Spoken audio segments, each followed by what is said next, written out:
Very happy to have Starfire Tor back with us again. Starfire has been a guest on Dreamland. She was terrific on Coast to Coast last November. She was one of the presenters at the Dreamland Stargate at Joshua Tree in October. She has become a close friend after plunging me and Anne into a number of completely verifiable time slip experiences simply by the virtue of being around her and listening to her talk about these things. I think that I'm not quite sure, I've never been sure exactly what happened, why it was that they began to happen after we met her, or did we begin to notice them for the first time, and it's probably a mixture of both. In any case, today we're not going to be talking so much about the experiences of Whitley and Anne Strieber with Starfire Tor, but rather, I don't know if you've noticed this, I certainly have, but all of a sudden there are a lot of people coming out of the woodwork claiming experiences as time travelers, most of which refer back in one way or another to the legendary Philadelphia experiment. Well, we're going to be talking a little bit with Starfire Tor about the Philadelphia experiment and just what is legend and what is not. And we're going to be asking ourselves a larger question. Why at this particular time would time travel suddenly become so interesting? Because the closer you get to a moment when time travel does become generally possible or generally understood, the more the presence of time travelers in the world comes into focus. Is that happening now? Starfire Tor's website is starfiretor.com. She's also got a very big presence on Facebook, but if you want to become her Facebook friend, you better hurry, because she's up close to 4,000 Facebook friends, and 5,000 is the limit. So run over there if you want to do that. In any case, starfiretor.com is a very cool website to visit. Welcome to Dreamland, Starfire. Thank you, Whitley. Well, it's a pleasure to have you, and we got to talking the other day, and I don't know, Starfire, how much you can say about that videotaping that we did. Whether it's confidential or not, just let me know. But if you can tell us a little bit about what we were videotaping, that would be great. I'm very pleased to be able to share that along with Whitley and Anne Strieber, the Discovery Channel has a new TV series out.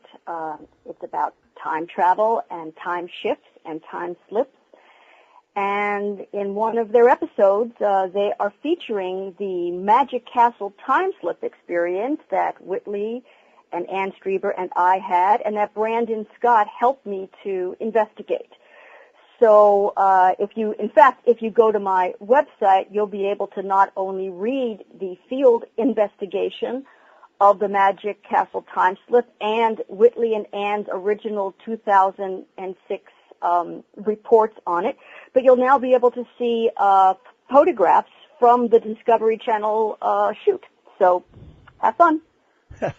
Well, Starfire, yeah, it was a very extraordinary experience, one which I, of course, initially had no idea was extraordinary until what happened, folks, for those of you who don't know, was really very simple. The Magic Castle in Los Angeles is a wonderful local institution, a big old mansion full of all kinds of secret passages and so forth, in which is a club for local magicians, and they bring their friends there and they have magic shows every night. It's quite an active and wonderful place, very special. We were there for the first time with Brandon, who is a magician, and Starfire, and we were going to watch his magic show. And Annie and Starfire went into the ladies' room, and I decided to wait in case Annie came out first, because the place was so complicated. I was afraid if she went looking for me, she'd get lost before the show, and so I wanted her to be right there so she would see me. And she came out, and another woman came out immediately behind her.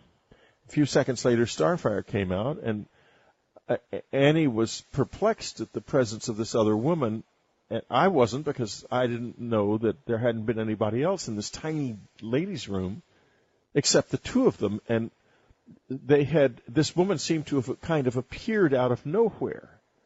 And interestingly enough, later Starfire proved that she couldn't have been in there when she and Anne went in, because there was no room for her. There was nowhere for her to be hidden, and there were no secret entrances or anything.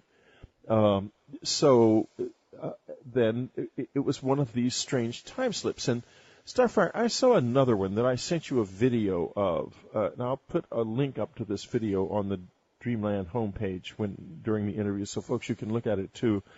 It's of a truck. This now, I hasten to add, Starfire hasn't investigated this yet, but I just want your thoughts about it. Let's say we know it could be a hoax. The video could be a hoax. We know right. that, and it's going to be very difficult to investigate because it happened in some kind of a tunnel in France. And but assuming it isn't a hoax, what the video shows is a truck going down the tunnel, apparently from some kind of a security camera in the tunnel. And suddenly the truck takes a tumble, but another identical truck seems to come out of the wall and knock it over, and they both crash. Right. Now, yes, it may be a video hoax, but it illustrates something very interesting about time. Why don't you tell us a little bit about what that is, Starfire? Right. Well, if this particular video is what you see is what you get, then what we are seeing is two trucks, either the exact same truck or two very similar trucks trying to occupy the same space at the same time. And they are deflected from each other, and both of them are crashing. Now, as I told Whitley privately, the way that this needs to be investigated, and if anyone who's listening would like to participate in this investigation, please get in touch with Whitley and myself. First, of course, viewing the video, we want to know if there are any artifacts there that would tell us that the video has been manipulated. Any manipulation would tend to say that this is not a real video. Number two, if this is taking place in a French tunnel, we want to know which one. We want to see a map and other video of the tunnel to see if there is some sort of on-ramp just out of range of the video cam where that right-hand truck might have just come into the tunnel, and that's how it crashed. So if anybody would like to help with this, please do. It is intriguing, and if it's the real deal, that is a time shift-created time slip that would be very similar to what we experienced at the Magic Castle time slip. Yeah, with the difference that we didn't have a wreck. You almost did. Well, yes, that's right. The woman and I had a near collision. And even though it didn't frighten me, it certainly concerned me. I did not want to touch this woman. I didn't know what it was, where she came from, but I was very aware that there were properties in motion that might be catastrophic if we connected, so we didn't. Now, if you hadn't been there, Anne and I would never have known the time slip had happened. I take it back. Anne knew someone had realized the woman coming out behind her shouldn't have been there. I didn't, because I had no way of knowing that. I was just standing outside. My assumption was she'd been in the bathroom when you guys went in. You were just an observer, just thinking that nothing special was going on. You were watching your from atop the staircase, and I would not even have remembered what happened with the suddenly appearing mystery woman in the ladies' room had Anne not approached me as I left through the door and said, "A lady came out." She didn't go in. Yeah, and what Anne was the one who noticed this. That's exactly. I mean, the Discovery Channel asked me, well, how would you wrap up your adventure in one sentence? And I said, well, when the evening began, we were all in one timeline. And at the end of the evening, we were all in another timeline. Now, and that's how time work. What happens to the timelines? We moved then from one timeline to another. What happened in the timeline we left? Well, that's a sort of a tricky question mark because the science involved in a time slip, there's not just one type of time slip. A time slip merely means that two or more coexisting timelines have merged in such a way that there is a level of consciousness on the part of the human experiencer or observer. So someone can have a time slip by suddenly finding themselves in another time period, and then they return, or maybe they don't return. There are a number of missing people cases with big question marks on them as to where they went. The type of time slip that we all experienced is the merging of two separate coexisting timelines of the same time period. So they're almost exact models with a slight variation, and that variation was, at its most simplistic, the time that Anne and I went into the ladies' room and the time that the mystery woman went into the ladies' room. There was a time crunch when the two timelines were merged, and the effect is what we all now know as the Magic Castle time slip. Yeah, the mystery woman, folks, incidentally, turned out to not be a mystery. She was working that night at the castle as a photographer. We found her a few minutes later. Right. What did she say, Starfire? I forgot. Well, I have a way of interviewing people who have experienced an anomaly without front-loading them or tipping them off to what I really want. So I needed to confirm in front of you and Brandon and Anne that we had actually had this near collision in the ladies' room, because up until that point, it was just my word.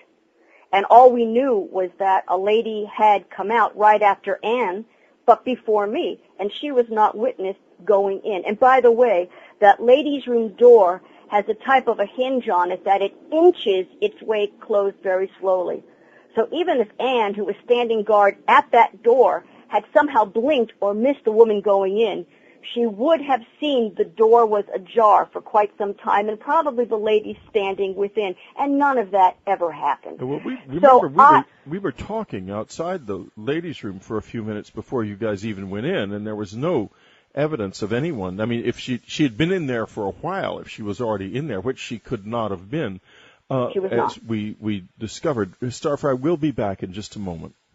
Subscribers, there's an offer that may be of interest to you. If you're among the first 25 people to sign up for the Dreamland Festival, you'll get a copy of the 2009 Dreamland Festival DVD for free. It's always wise to sign up for the festival sooner rather than later because it does sell out, but this gives you a particularly good incentive to do so right away. Today we're talking with Starfire Tor, her website, starfiretor.com. She's also on Facebook, and if you want to join her on Facebook, you better hurry because I noticed her Facebook page is nearly filled up. It's a fun page, too. There's a reason that a lot of people go there. In any case, before we left the air, we were finishing up talking about the Magic Castle time slip. And so, Starfire, go ahead and tell us what the lady said when you confronted her with this. Right. Well, very conversationally, I said, "Oh, didn't we almost crash into each other inside the ladies' room?" And she admitted. She said, "Yes." So this was very important that here was my other witness to this event. But I also noticed that she was a bit dazed when she was there. In fact, I asked her if she was okay. She asked me if I was okay. We both said yes. She turned around and she walked out the door. So what was she even in there in the first place? So I asked her, I said, are you sure you didn't come through a secret door? Come on, you work at the Magic Castle. She swore no, that she remembers walking into the ladies' room through that door. This is how I know that it's a time slip. This is confirmation that she has a completely other memory of this coexisting timeline where she walked through the door. Our memory of the timeline where we were is that she never walked through that door. No. But at some point, the timelines merge and we're all together in the common infinite timeline. Now, let me ask. Go ahead. No, that's it. You can read more about it on the website and, of course, watch the Discovery Show. Right. Now, here's another question. Before I met you, I had one or two spectacularly unusual experiences of shifts. One of them, a clear shift back into the New York of the 1870s or so, which I think my listeners are all familiar with. And if not, Right. let me briefly say that on a street corner in New York, I once slipped back 100 years in what turned out to be a very shocking, unforgettable experience. Another experience I wrote about in my book Breakthrough, where I took a turn and ended up in an entirely different reality with a little boy in the car I was taking to meet his father. And we eventually got out of it and came back. But Starfire, since we met you, we began to have more and more of these things, and they still happen from time to time.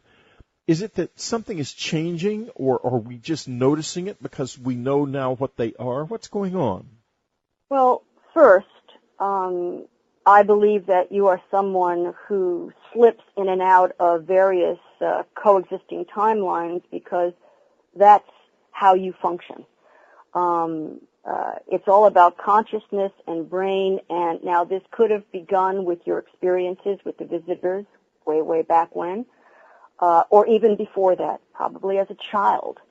There's something about you that allows for not only these incidents to occur, but for you to consciously remember them. And that's the key, because millions of people are actually experienced this very thing, but they don't remember. There is amnesia that veils across their brain and their memory. You don't have that marked amnesia. I don't. Now, Anne does not. We know that because of the Magic Castle. And once you have your initial time slip experience, your brain forevermore is now searching for other glitches in the program. That's how it works.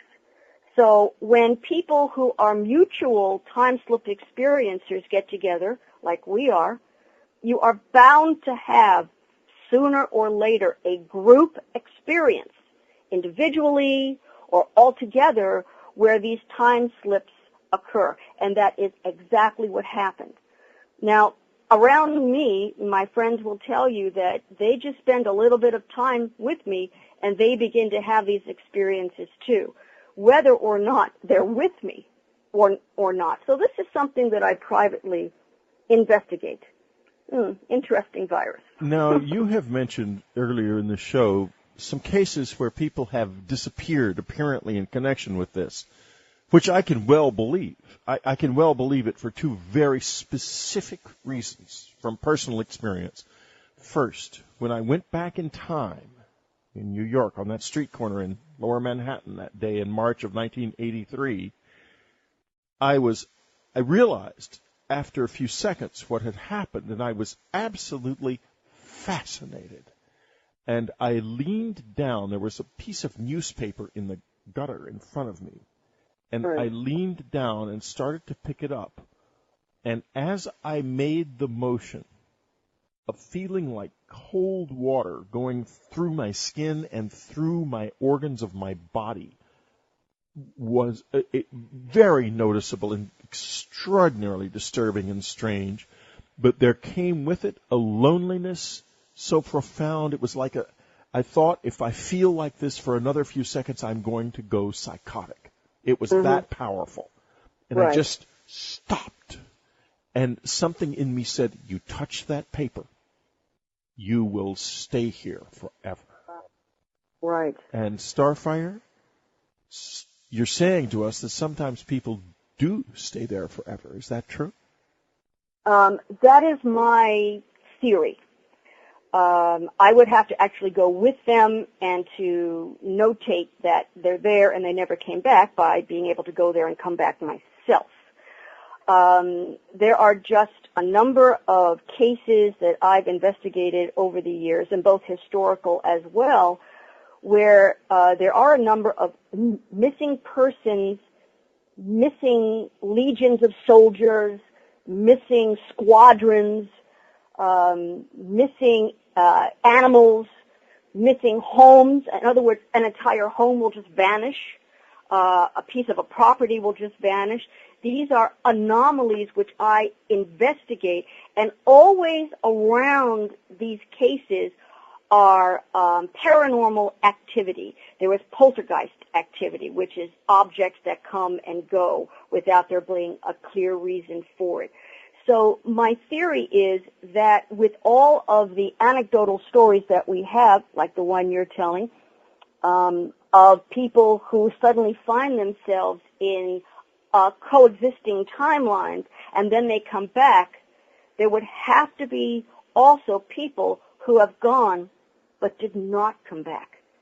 So really fascinating and weird. And well, go ahead. Yeah, I just want to mention one more thing, and that is the importance of the Magic Castle time slip. There are many, many, many anecdotal cases of time slips, many, many of them which I have investigated, which I have deemed reasonable and authentic because the person that I'm investigated is reasonable and authentic. And some of the elements of the situation is reasonable and authentic. But the Magic Castle time slip is the only, repeat, the only time slip case, authentic, group that has ever been experienced, investigated, and published with transparency ever. It is historical. And it also, to any scientist who is studying multiple timelines, time travel, the string theories at its most basic level, must pay attention to this flux in the reality of our timelines. In San Antonio, Texas, if you go onto Divine Road and you go off onto Dick Frederick Road near the 281 freeway, you will see on your right, moving toward the freeway, a little triangle of trees. For years, people have noticed that this little triangle of trees changes shape all the time. Anne and I used to notice it quite independently, and I mentioned it to a friend who lived nearby in Almas Park. When we lived in San Antonio, he said, "Oh, yeah, everybody knows that. It happens all the time." What do you make of a thing like that? What does that mean? You are noticing time shift activity where the timeline, the dominant timeline, has been taken offline. Elements have been changed. It's come back online. And we don't remember anything about this offline-online thing except we notice these changes in our reality. And these changes are not because we weren't paying attention, although your brain will want you to believe that. You know, so if you have a group of people who have noticed this constantly changing shape of some stationary object, you are looking at something much larger, which is time shift activity. It's fascinating, and that just happens to be a sort of a marker of it. It's a marker. In fact, is all we do have are these markers. I call them glitches. Glitches in the timeline program. And if those glitches weren't there, we wouldn't have a clue that any of this was going on. No, we sure wouldn't. No, we wouldn't. We're going to take another break. We're talking to Starfire Tor, her website, starfiretor.com. We'll be right back. You're listening to Whitley Strieber's Dreamland Online. We're talking to Starfire Tor. I'm not talking to StarfireTor.com, excuse me. We are talking to Starfire Tor. Her website is StarfireTor.com about time travel, time slips, and the strangeness of time. And one of the reasons we're talking is there has been an outburst of people claiming time travel experiences, and very often these claims lead back in one way or another to the Philadelphia experiment. Starfire, you've done some quite interesting research on the Philadelphia experiment. Why don't you tell us what it was and what your research has turned up? Great. Well, the first thing I want to say is that as I share this information, that I'm someone who absolutely believes that time travel is a probability. And in fact, I myself have been approached on a number of times by people who not only have said, oh, I'm a time traveler, but every once in a while, one or two of them does something that really makes me think, perhaps. But because we have these constantly altering timelines, and there are multiple timelines, time travel is probable. And for anyone who actually wants to know about time travel, it is absolutely essential that you are working with fact and not fiction. And you have to wonder, well, how does somebody be able to tell the difference between somebody telling a story, if it's authentic or if it's not authentic, if it's disinformation or correct information? So I would like to share information about the experiment to show that it's a hoax and that faith in the Philadelphia experiment should be completely removed as evidence of time travel, and that anyone who is claiming that they were part of the Philadelphia experiment, well, they have to be looked at with some suspicion. And if anyone is associated with something that was an extension of the Philadelphia experiment, again, you should look at that person with some suspicion. And if anybody is supporting the Philadelphia experiment as being real, even if they don't ever claim being part of it, that person's credibility as having knowledge about time travel should be looked at somewhat suspiciously. And here is why. Now, the Philadelphia experiment was alleged to be this naval military experiment at the Philadelphia Naval Shipyard in the USA. And sometime in 1943, there was a U.S. Navy destroyer called the USS Eldridge. It was a cannon class. And this particular ship was supposed to have been rendered invisible or cloaked to human observers for a very brief period of time. And sometimes later on it's been referred to as Project Rainbow. Okay. And the story also entangled Albert Einstein and his supposed success in this discovery of the unified field theory. Now, depending on which version of the Philadelphia experiment a person is coming across, including the unified field theory, it's supposed to involve electromagnetic forces and gravity, and by extension of that, this cloaking device, teleportation, and ultimately time travel. Now, in the most famous account of the Philadelphia experiment, which was introduced in 1955 by a man named Morris Jessup, this Eldridge was caused to become invisible, to teleport to various naval shipyards, to go back in time for a very brief period of time, and then to come back to the Philadelphia Naval Yard. The problem here is that, none of it happened.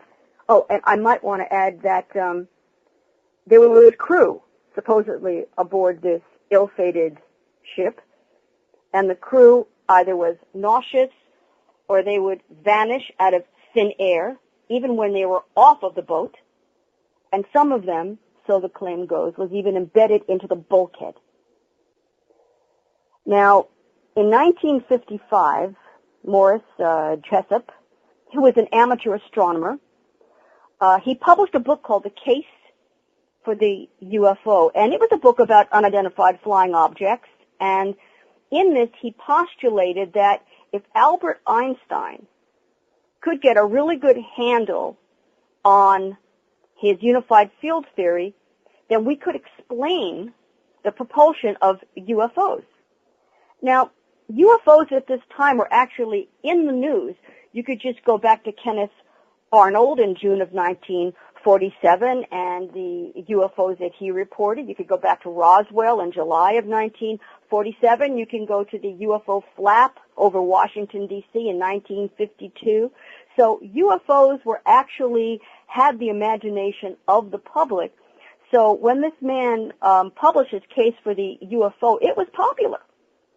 And he went around and lectured. And one day, he received this communication from a man named Allende, who claimed, and then here is where the story of the Philadelphia experiment unfolded.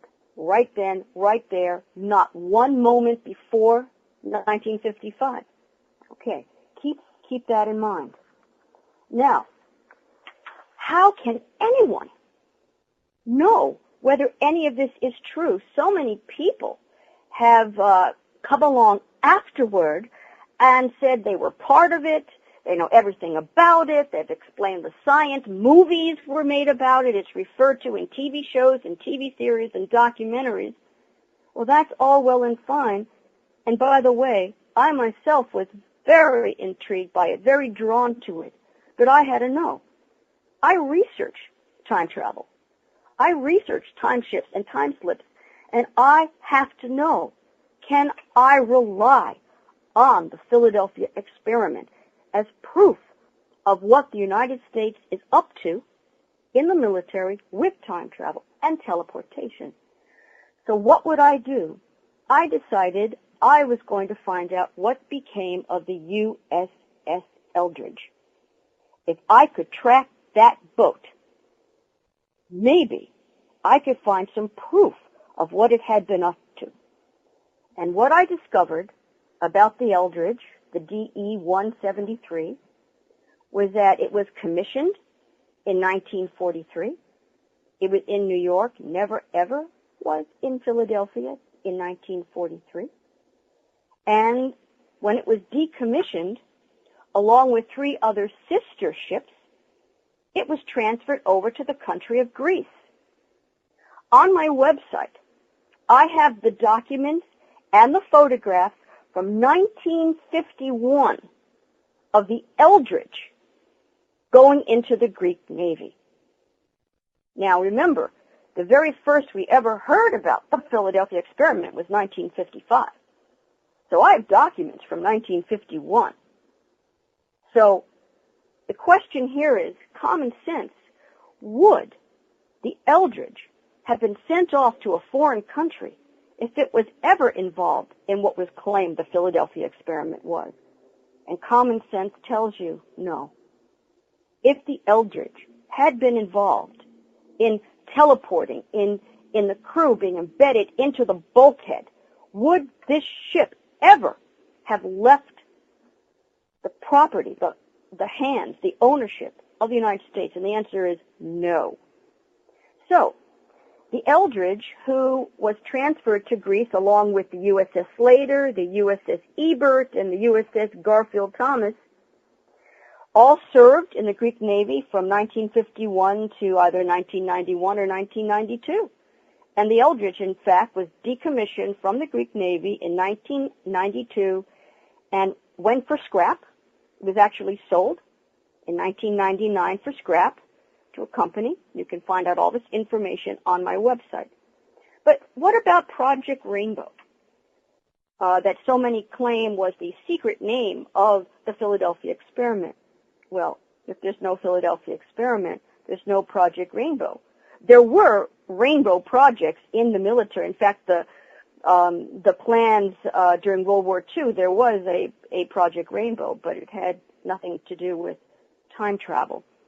Some thought that, well, somebody mistook the degaussing of the Eldridge for being geared up for this cloaking and time travel, and yeah, because there were efforts made using magnetism to make ships proof against mines, magnetic mines, by creating. Absolutely. Yeah. But go ahead. Absolutely. Yeah. The Starfire, we're process. going to have to take another short break here. We'll be right back. You're listening to Whitley Strieber's Dreamland. This is the edge of the world. This is Whitley Strieber. We're talking to Starfire Tor about time slips, time travel, and right now about whether or not the Philadelphia experiment even happened. Starfire, let's continue. It's fascinating listening. Well, we're talking about the degaussing process, and this is something which is very important to ship safety. It is a process in which a system of electrical cables are literally installed around the circumference of a ship's hull, and it runs from the bow to the stern and on both sides, and a very measured electrical current is passed through these cables, and what this does is it cancels out the ship's magnetic field. Well, why would this be necessary? Well, when you do this in the hull of Navy ships, they could avoid having magnetic mines attached to the hull. It saves the ship from being blown up by these magnetic mines, particularly in shallow combat waters. So I suppose if you really wanted to stretch it, you could say that the degaussing would make a ship invisible to these magnetic mines, but I don't prefer to stretch it. I just prefer that people understand that the Philadelphia experiment did not happen, and please, please, please dismiss the Philadelphia experiment, people who attach themselves to the Philadelphia experiment, and let's move forward with really discovering what is going on with time travel and our world, the editing of timelines and our world, and all the time slips and paranormal phenomena, which are also, much of which is connected to time slips. Yeah, you're going to get some arguments about this, boy. I'm going to get some in fact, the most angry emails that I've ever gotten in my life has been when people have gone to my website and looked at the evidence. They don't want to hear it. Right. Well, it's such a fun thing to think about. I apologize for being the messenger, but really, this is about truth. I do believe that time travel, we can find the evidence for it. I already have proven that we live in a world of multiple timelines. The timelines alter. Something is doing that, or someone is doing that. It could be, time travelers could be involved, and I say could be involved, or it also could be a combination of a natural process that is involved. And I'm just asking for the world to move forward, to release the Philadelphia experiment as a critical mass moment in time travel history, and move forward. And please, what does that? Oh no, go ahead. What does that mean for the Montauk Project then? They seem to be connected. Is that also a hoax? Do you think? It could be. I have to tell you that when I first heard about the Montauk Project many years ago, I went out to Long Island. This was before the internet. And I did research in the Long Island newspaper. I've forgotten its name now. It's been many, many years. Because it was said in the book I read about it that children had been taken from all over Long Island and used in this experiment. And they'd been taken off the streets and so on and so forth. And I thought to myself, back in the 50s, Long Island was not a big place. There were people there, but not in the millions like there are now. Okay. And there would have to be stories. It would have been a huge sensation if even one child had disappeared. I couldn't find a single story about it in any of those papers I rolled through about 5 or 6 years from, I think, 1950 to 1957 or 6 or 7. Never a story. Oh. All right. Now that you've asked me that direct question, let me just say that when it comes to time travel disinformation, it can be either from willful intent or well-intentioned ignorance. Either way, it's extremely harmful. Montauk, those who have put out the story of Montauk, they do say that they are an extension of the Philadelphia experiment. So right then you have to question, what these so-called experiencers of Montauk are saying. I think that there are a group of people who are very drawn toward the idea of experiments done on children and time travel because, in fact, such may have occurred. I think that we need to look further into some other programs that have not been promoted, some of which I've been investigating for years. Whitley, you yourself have wondered about this school of children that you have a memory of and you've been trying to track down? Yeah, I tracked down a couple of them, but they were unfortunately very, very reticent about it, talking about it, I mean. Right. So I do think that there are groups of people who are growing today that as children have had very unusual experiences. And I think that without the right guidance, I think that some of these people have glommed onto certain ideas attached to the Philadelphia experiment because it made them feel like they had found something that felt right and that it felt like home. But what I'm suggesting is that they've made a wrong turn and that their feelings are genuine, but they've attached those feelings to something which is disinformation. Yes. I have great big questions about Montauk. I do not believe that what has been claimed about Montauk ever happened. But it does not mean that some aspect of what has been talked about may have occurred. Just not at Montauk, and probably not those people. Yeah, I went out to the old Nike base that they talked about, which was still there at that time. I don't know if it is now, but 20 years ago it was. And there was no evidence of any underground activity at all there. Nothing that I could find.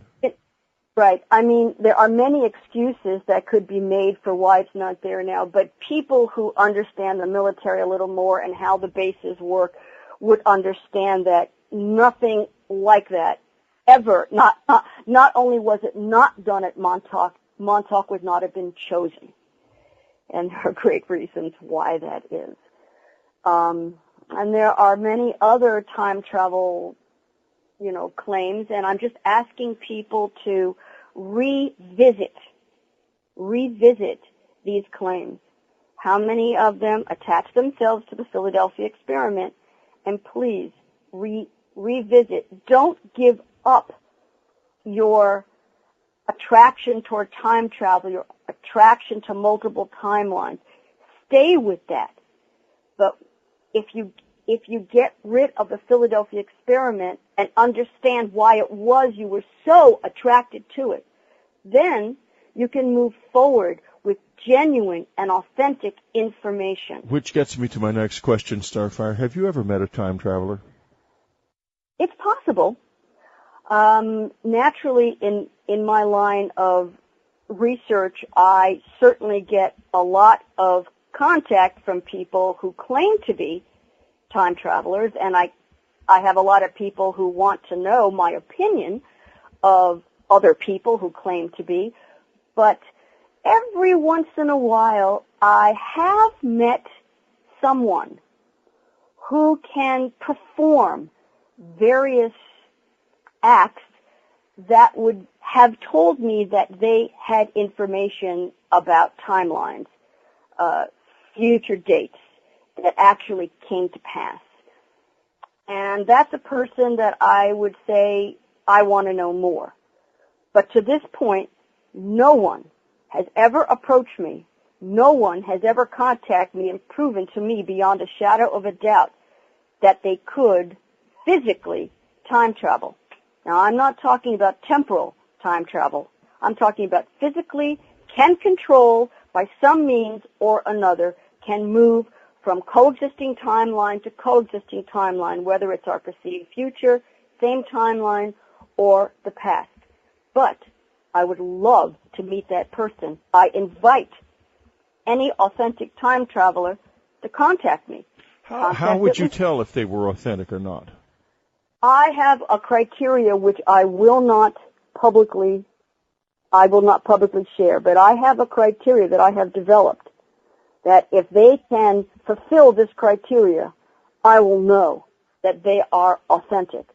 And it's also possible that such an authentic time traveler may not want their presence known.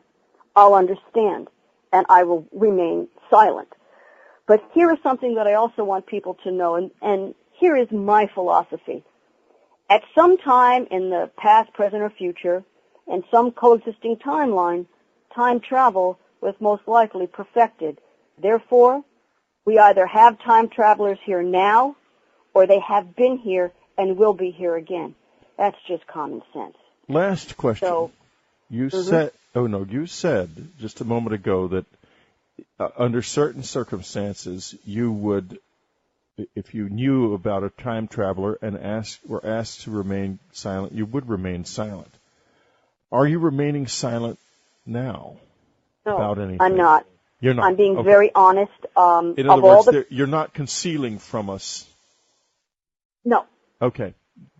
I'm, right, so I'm not holding back a secret, but I am also not revealing the research that I've done with these people to test them out, and so far no one has passed my criteria. I'm very, very tough about this.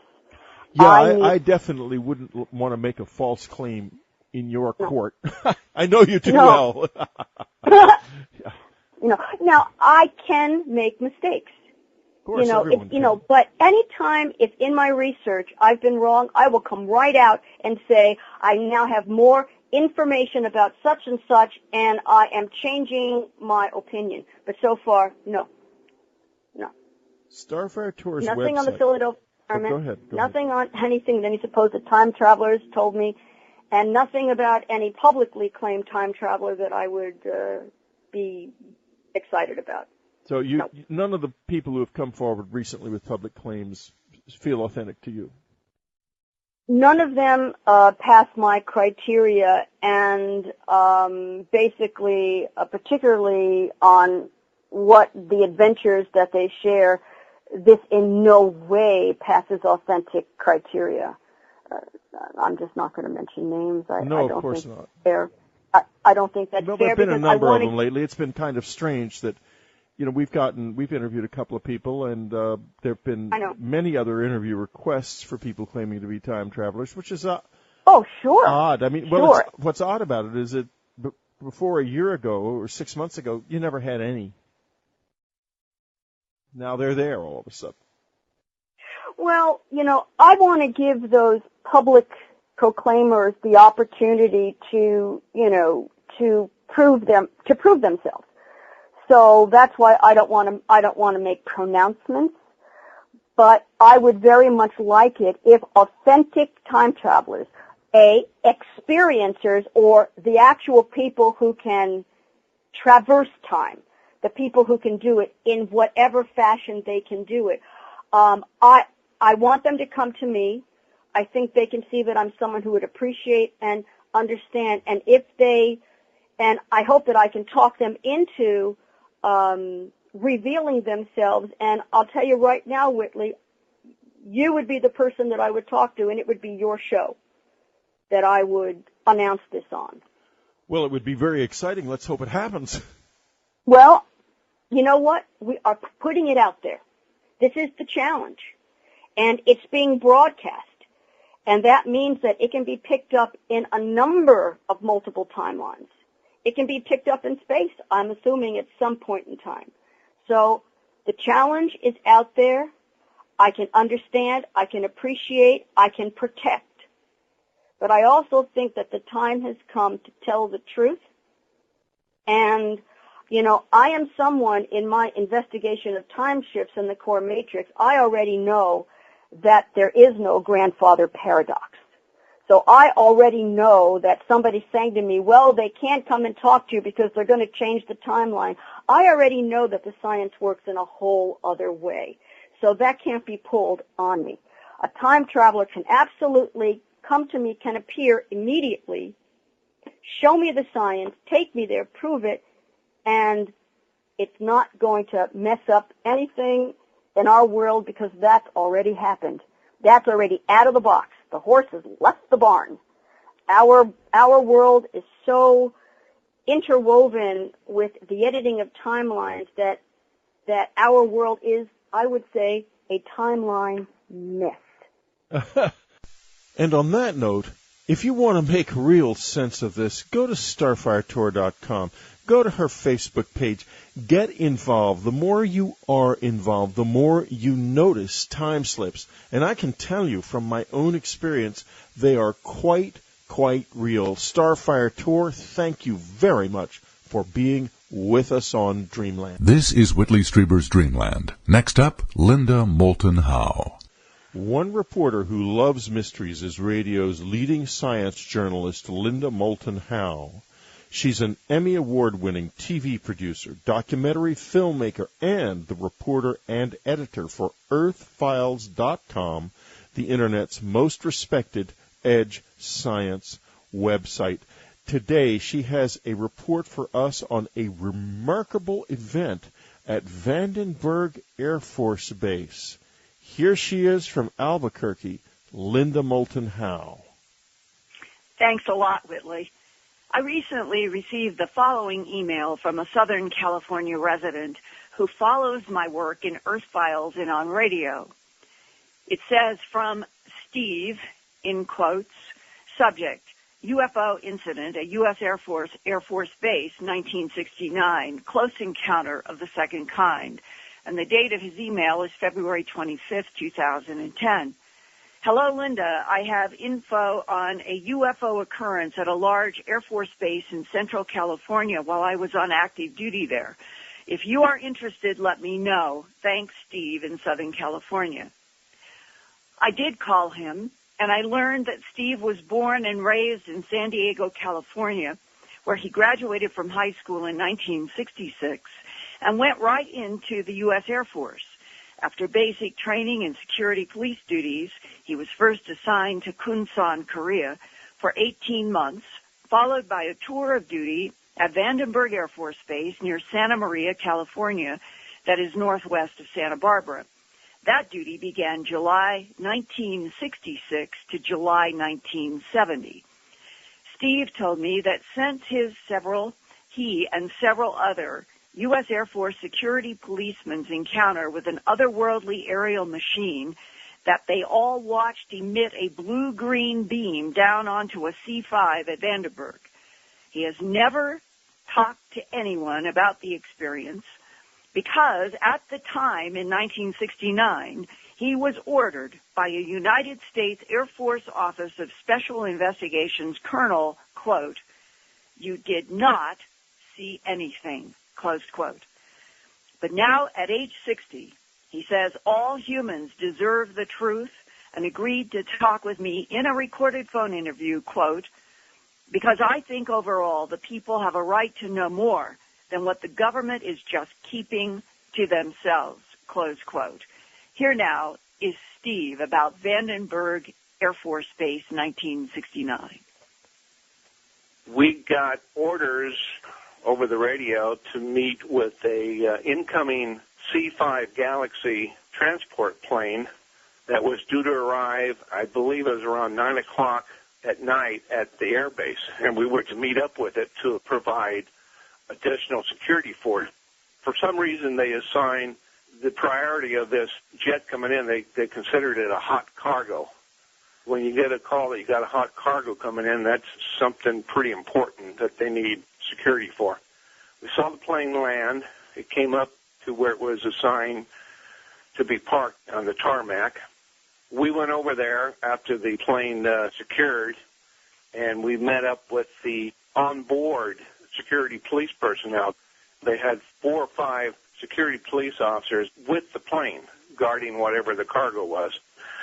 So they invited us to come into the plane, because this was a brand new C-5 Galaxy, just came out. It was just flying in the Air Force, and it was a gigantic military plane. Mm-hmm.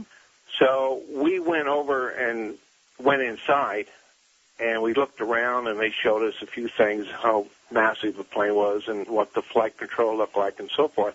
And I noticed while I was in there that the only cargo that was in the plane was 2 wooden crates that weren't real big. They might have been about 3 feet high and about 10 feet long. They were stacked on top of each other. There was nothing else in the whole plane. It's just these 2 crates. And after they showed us around for a few more minutes, we went back outside. And we were outside for about maybe a minute or two. Then all of a sudden we noticed dropping down from the sky was this craft that had absolutely no sound to it. It came straight down, and I would guess that it was about 500 yards away from us at about 300 feet, and it just sat there. What was the shape and color? Well, the shape of it was hard to determine. The only thing you could definitely make out was 2 orangey red glowing sort of like lights that were on opposite sides of each other. Maybe they could have been a few hundred feet apart. Then it went up into almost like a wishbone shape, had a spear at the top of it. You could make that out. It looked to be some type of silvery alloy material it was made out of. What time of day or night would this have been? This was now getting to be around 9:30 or quarter to 10 at night. Dark sky? Yeah, it was a cloudless night. It was very dark. There was really no moon out or anything. Was the very first thing that you saw coming down from the sky the red-orange lights separated from each other? Yeah, but they seemed to be attached to a frame that went vertically up into the sky. It came down about how close? Maybe 300-400 feet off the runway, about that height. And it must have been at least 500 to 600-700 yards away. Were you seeing enough in reflected light to get a sense of the size? You know, right now in my mind I can see it clearly. It was probably 800-900 feet in length, vertically going up, and going across it might have been 300-400 feet. When you say vertically, do you mean that it has layers that are going up 700 or 800 feet? I would say it would have layers that went up 700 to 800 feet. It was pretty good size. From those 2 glowing red lights, the distance between them, viewing it from the ground, it looked to be anywhere from 300 to 400, maybe 500 feet between the 2 orbs of light. How far from where you're standing to the closest point on whatever this craft is?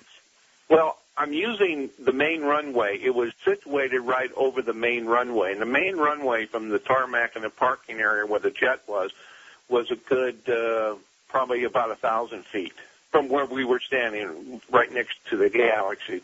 Is this hovering close to the runway, or how much distance is there between the runway and the bottom of whatever this is?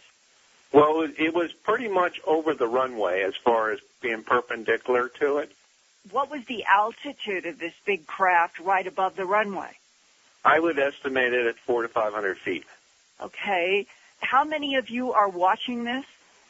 Well, there was the 3 of us plus the 4, I think there was 4, it could have been 5 other security police personnel that were assigned to fly with the plane. Okay, so about 9 of us. And are you all watching this and you don't hear a sound? No, it's absolutely silent. It surprised us when it came into our sight. It just came straight down without any sound. The only reason we knew it was there because we could see it dropping down, and then it stabilized at about 500 feet above the ground. And what were you all saying or yelling to each other? Nothing. We were all just totally in awe that I don't remember saying anything while we were watching it to anybody. I don't remember hearing anybody talking to anybody else. We were all just stunned by it. You see something that totally is so uncharacteristic of anything you normally see, just to appear right in front of you is pretty astounding. So what did happen? Okay, from that point, it was in its hover position. It turned on a beam of light that shined onto the plane itself. It didn't shine on us. It shined into the plane, on top of the plane. The new C-5. Yes, it did. It directed its beam like a laser beam onto the C-5 itself, just like it was aiming it right towards the cargo bay area. And, Steve, what color was that beam and about how wide was it? Color I remember as a greenish blue, and the width of it, it wasn't much wider than the plane itself. So the plane was probably about 25 feet wide. So I'd put it at about 25 feet, the width of the beam. You know, the cargo bay itself, not the wings and so forth, but just the fuselage of the plane. That's what I'm talking about. That's what it directed its beam on, was the fuselage, towards the middle of the C-5. And that's where those two containers were that you... Yeah, roughly in that area. And what happened? It shined the light on for about 10 seconds, and then the light went out completely. And then after that, seemed like a few seconds, the UFO just went very quickly right back up into the sky vertically and just disappeared. And do you guys run over to the C-5 and run in to see what's happened to those two pieces of cargo? No, we didn't, but the security police that were assigned to the plane did. They went back inside. Then they came out and said that they would be leaving shortly, and it was time for us to leave as well. Did you hear whether or not they tried to look inside the containers? Did you hear anything that was anomalous about what might have happened inside of that C-5? Before the UFO showed up, we were talking, and I asked the one sergeant who was in charge of the detail, I asked him, well, where are you guys going from here? He says, we're going to Grooms Lake. Now, that's what Area 51 is called now. Right. But back then it was called Grooms Lake.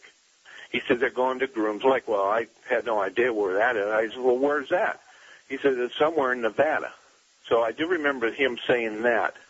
So whatever this hot cargo was, the next stop was over there to Grooms Lake.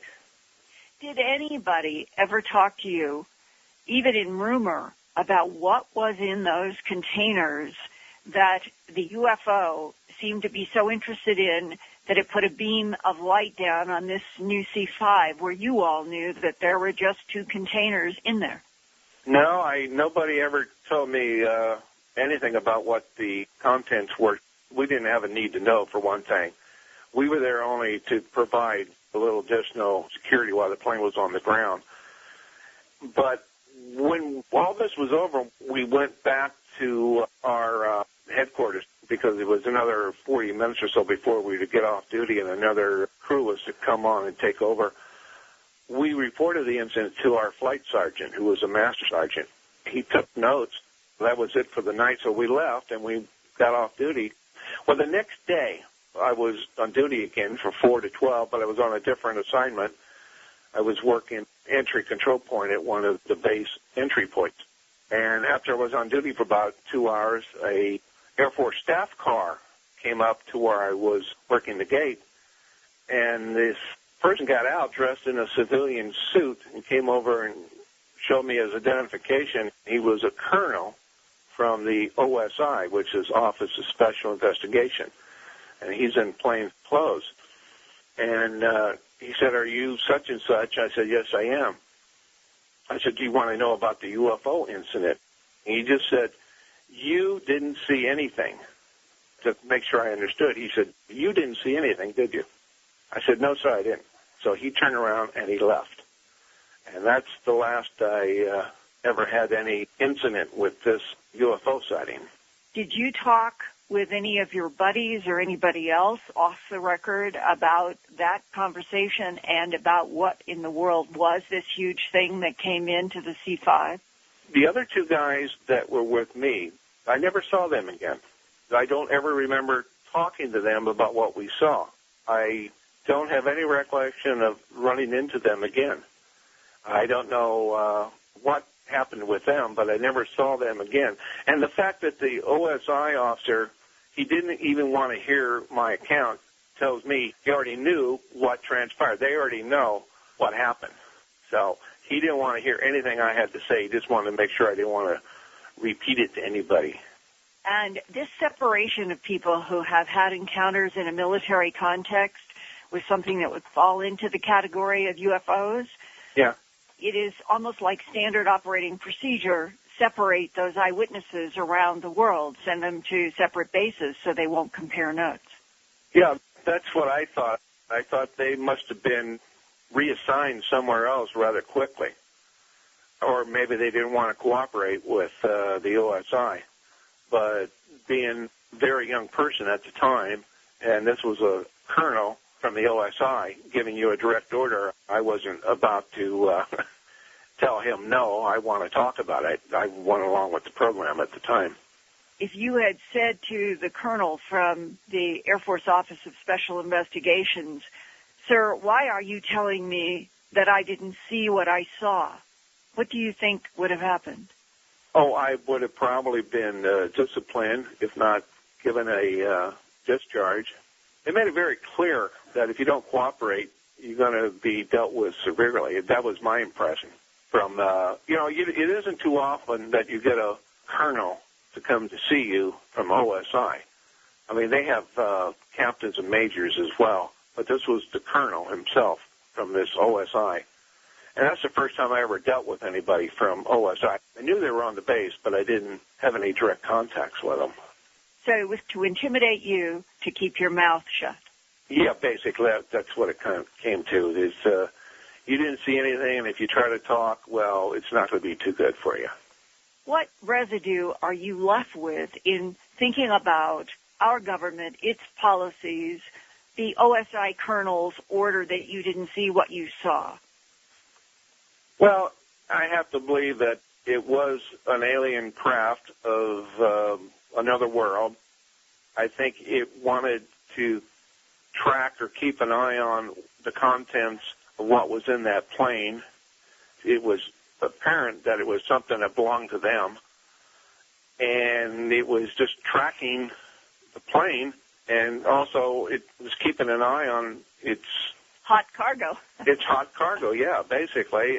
Like I said, I think it's something that belonged to these alien people, and I got to believe that the craft that we saw was being controlled by intelligent beings, not of this world, because we have nothing and still don't have anything that could perform the way this particular craft is, especially being totally silent, making no noise whatsoever.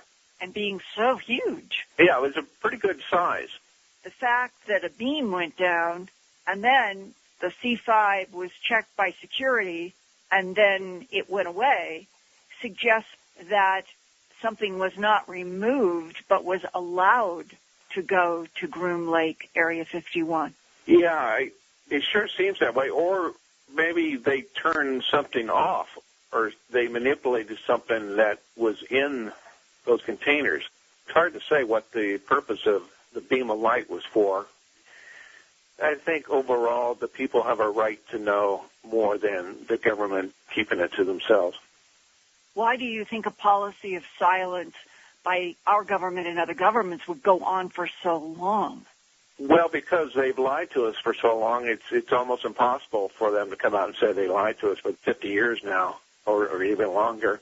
And I think the governments are afraid that they won't be able to control the populations. And the governments are working somehow with the aliens for whatever information they're exchanging, and the government has enough to do with that. Now they don't need the world population to be demanding that the armed forces of the world protect them from the aliens. I don't think they want that on top of what they're doing now as well. It'd be too much for the government to handle. And Whitley, you and Dreamland listeners can see Steve's very good illustration of this V-shaped UFO, for lack of a better understanding, a V-shaped craft, putting this greenish-blue beam down on a C-5. He used a photo of a C-5 to help with the clarity of the illustration. And since at least the 1960s, so many people in the human abduction and animal mutilation phenomena have reported seeing beams of light emitted from something in the sky that is clearly unidentified and falls into the UFO category. And they have seen and reported beams that raise plants from gardens, animals from pastures, or even people rising in a beam of light, or non-human entities being lowered in beams to the ground.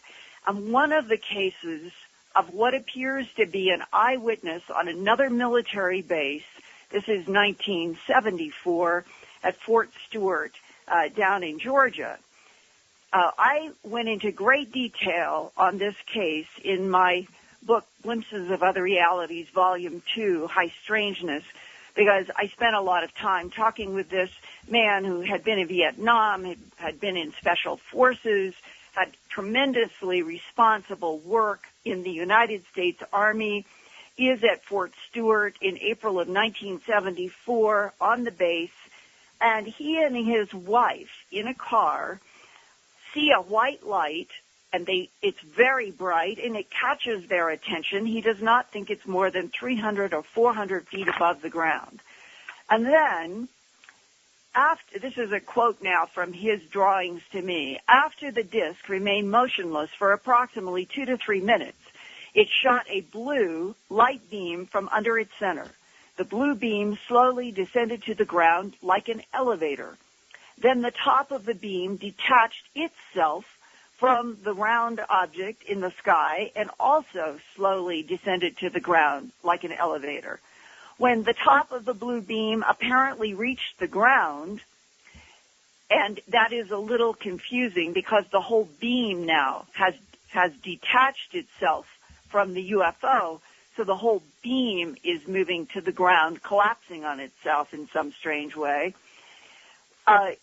A pure white light beam shot up from the descending blue beam rapidly to the disk, and once the top of the white beam touched the disk, the bottom began to lift back up like an elevator. This is a complex image. The drawing helps, but inside of the blue beam that the husband and wife are watching, it appears to be a human being who is turning slowly as it is raised up into the craft.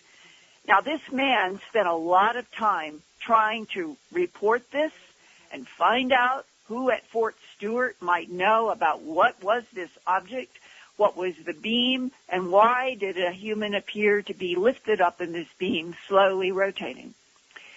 And like everything else, including the experience of Steve at Vandenberg Air Force Base in 1969, they meet walls of leave it alone, don't talk about it if you want to have a career. So Whitley, even though these are 1969 and 1974 cases, in 2010, I do not see any change in our government's policy of denial and keeping people quiet. No change at all. And just a couple of days ago, Linda, the RAF was videotaped chasing a UFO, and while the RAF admitted that they did have a plane in the sky, they would not admit what they were doing. In other words, it's business as usual. They are still chasing them, and I have a feeling that pretty much gets them to react to the way we might react to Trobriand Islanders who were shaking their spears at us. We would kind of keep a hands-off policy and watch from a distance, unless they hurt themselves trying to harm us. The question always, though, with a case like this that you've just described is, what was in those boxes? Was it something we'd taken or something we'd given? The United States government makes its own policy on this without regard to the will of the people, as a result of which our most important relationship, the most important relationship in human history, which is mankind's relationship to people from other worlds, remains a deep, dark secret. We did not get and do not get the chance to participate in how we want ourselves to be seen. And that is a crime that's so great that it suggests that if any government is actually doing that, and I think they are, that's not a government. It's a criminal enterprise of a kind so terrible and so profoundly evil, it doesn't even yet have a name. And Whitley, you know, it's been clearly demonstrated by all these eyewitnesses describing this amazing and provocative beam technology that clearly does everything that we have all hoped someday we would be able to do, have energy systems that could neutralize gravity and lift and lower heavy objects. Of course, I've had the experience of doing that. I've been in such a beam. I've been in that. And it's incredible. It's faster than an elevator. It takes the stomach right out of you. So the degree to which it affects gravity, I don't know. In other words, it may be overcoming gravity without neutralizing it at all, because you do feel a sense of rising very, very quickly when you're in that beam. And I'm not the only close encounter witness who has described this experience. Linda, it's been provocative to say the least. Very happy to have Starfire Tor back with us again. Starfire has been a guest on Dreamland. She was terrific on Coast to Coast last November. She was one of the presenters at the Dreamland Stargate at Joshua Tree in October. She has become a close friend after plunging me and Anne into a number of completely verifiable time-slip experiences simply by the virtue of being around her and listening to her talk about these things. I think that I'm not quite sure. I've never been sure exactly what happened, why it was that they began to happen after we met her, or did we begin to notice them for the first time. And it's probably a mixture of both. In any case, today we're not going to be talking so much about the experiences of Whitley and Anne Strieber with Starfire Tor, but rather, I don't know if you've noticed this, I certainly have, but all of a sudden there are a lot of people coming out of the woodwork claiming experiences as time travelers, most of which refer back in one way or another to the legendary Philadelphia experiment. Well, we're going to be talking a little bit with Starfire Tor about the Philadelphia experiment and just what is legend and what is not. And we're going to be asking ourselves a larger question. Why at this particular time would time travel suddenly become so interesting? Because the closer you get to a moment when time travel does become generally possible or generally understood, the more the presence of time travelers in the world comes into focus. Is that happening now? Starfire Tor's website is starfiretor.com. She's also got a very big presence on Facebook, but if you want to become her Facebook friend, you better hurry, because she's up close to 4,000 Facebook friends, and 5,000 is the limit. So run over there if you want to do that. In any case, starfiretor.com is a very cool website to visit. Welcome to Dreamland, Starfire. When you were watching your from atop the staircase, and I would not even have remembered what happened with the suddenly appearing mystery woman in the ladies' room had Anne not approached me as I left through the door and said, "A lady came out, but she didn't go in." Yeah, and what Anne was the one who noticed this. That's exactly. I mean, the Discovery Channel asked me, well, how would you wrap up your adventure in one sentence? And I said, well, when the evening began, we were all in one timeline. And at the end of the evening, we were all in another timeline. Now, and that's how time work. What happens to the timelines? We've moved from one time. We moved then from one timeline to another. What happened in the timeline we left? Well, that's a sort of a tricky question mark, because the science involved in a time slip, there's not just one type of time slip. A time slip merely means that two or more coexisting timelines have merged in such a way that there is a level of consciousness on the part of the human experiencer or observer. So someone can have a time slip by suddenly finding themselves in another time period, and then they return, or maybe they don't return. There are a number of missing people cases with big question marks on them as to where they went. The type of time slip that we all experienced is the merging of two separate coexisting timelines of the same time period.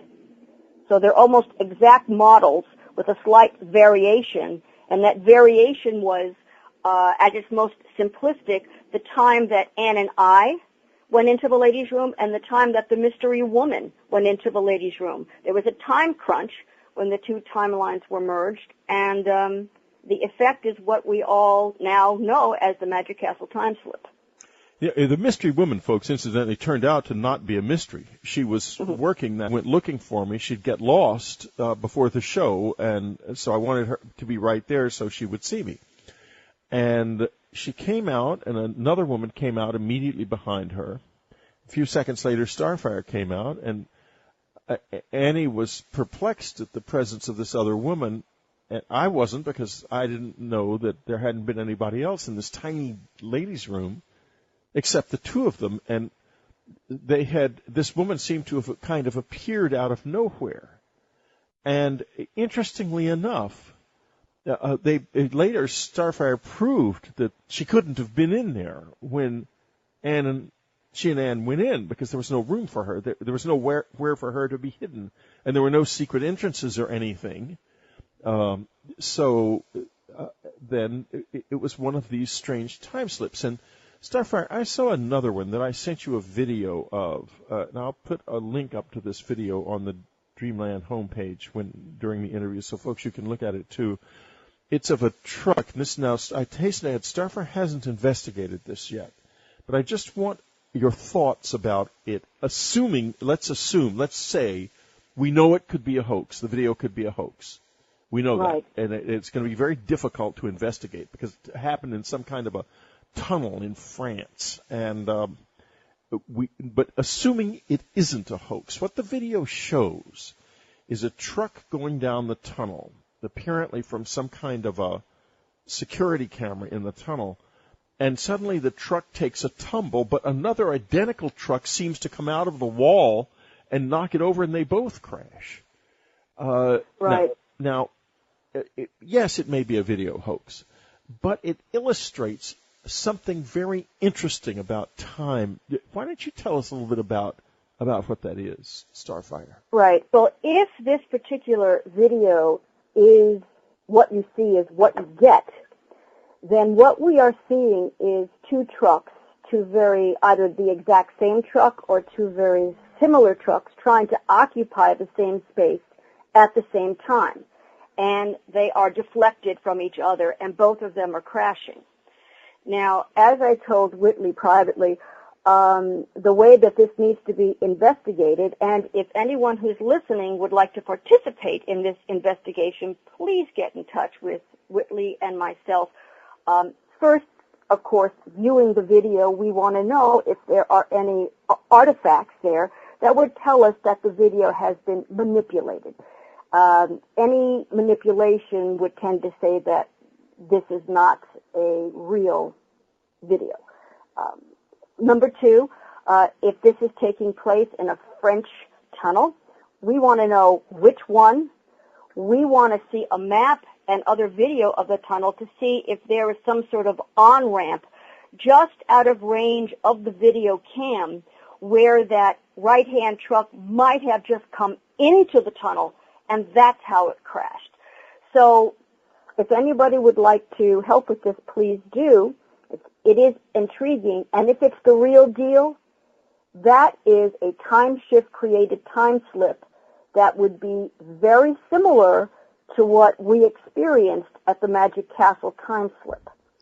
Yeah, with the difference that we didn't have a wreck. You almost did. Well, yes, that's right. The woman and I had a near collision. And even though it didn't frighten me, it certainly concerned me. I did not want to touch this woman. I didn't know what it was, where she came from, but I was very aware that there were properties in motion that might be catastrophic if we connected, so we didn't. Now, And if you hadn't been there, Anne and I would never have known the time slip had happened. She might, no, I take it back. Anne knew someone had realized the woman coming out behind her shouldn't have been there. I didn't, because I had no way of knowing that. I was just standing outside. My assumption was she'd been in the bathroom when you guys went in. You were just an observer, just thinking that nothing special was going on. Thank you, Whitley. Well, it's a pleasure to have you, and we got to talking the other day, and I don't know, Starfire, how much you can say about that videotaping that we did. Whether it's confidential or not, just let me know. But if you can tell us a little bit about what we were videotaping, that would be great. I'm very pleased to be able to share that along with Whitley and Anne Strieber, the Discovery Channel has a new TV series out. It's about time travel and time shifts and time slips. And in one of their episodes, they are featuring the Magic Castle time slip experience that Whitley and Anne Strieber and I had, and that Brandon Scott helped me to investigate. So if you go to my website, you'll be able to not only read the field investigation of the Magic Castle time slip and Whitley and Anne's original 2006 reports on it, but you'll now be able to see photographs from the Discovery Channel shoot. So have fun. Well, Starfire, yeah, it was a very extraordinary experience, one which I, of course, initially had no idea was extraordinary until what happened, folks, for those of you who don't know, was really very simple. The Magic Castle in Los Angeles is a wonderful local institution, a big old mansion full of all kinds of secret passages and so forth, in which is a club for local magicians, and they bring their friends there and they have magic shows every night. It's quite an active and wonderful place, very special. We were there for the first time with Brandon, who is a magician, and Starfire, and we were going to watch his magic show. And Annie and Starfire went into the ladies' room, and I decided to wait in case Annie came out first because the place was so complicated. I was afraid if she